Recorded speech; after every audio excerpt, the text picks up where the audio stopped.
Monsieur le vice-président, mes chers collègues, je suis très heureux de pouvoir intervenir aujourd'hui sur la gestion des fonds européens dans le cadre du budget de notre collectivité en 2025. Permettez-moi de commencer par rappeler un fait incontestable.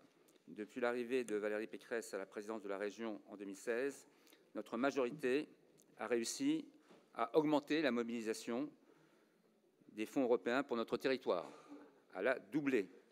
Et c'est très important, en particulier en ces temps difficiles sur le plan budgétaire.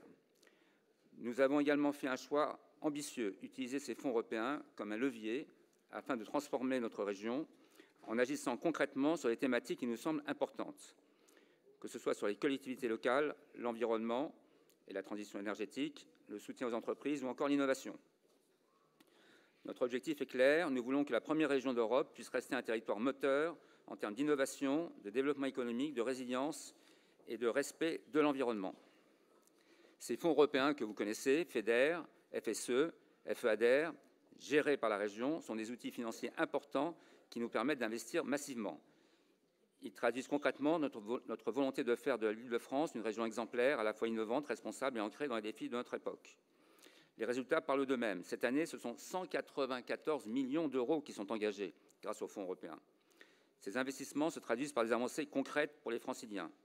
Par exemple, 13 millions d'euros sont dédiés à la lutte contre le fléau du décrochage scolaire, une cause cruciale qui nous tient à cœur à la région, où nous portons ce combat avec en particulier notre déléguée spéciale Alexandra Spinner, dont je salue l'action, afin d'offrir aux jeunes en difficulté des réelles opportunités pour s'en sortir.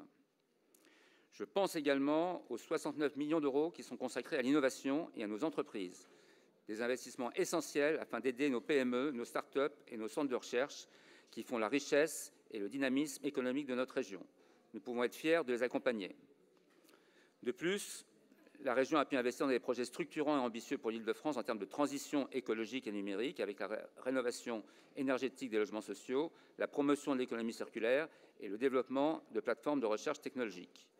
Ces chiffres et ces actions sont la traduction concrète d'une politique ambitieuse qui montre à quel point nous avons à cœur de poursuivre le développement de notre région, grâce, entre autres, à ces fonds européens, afin que la région puisse être un modèle à l'échelle nationale et européenne. Je vous remercie.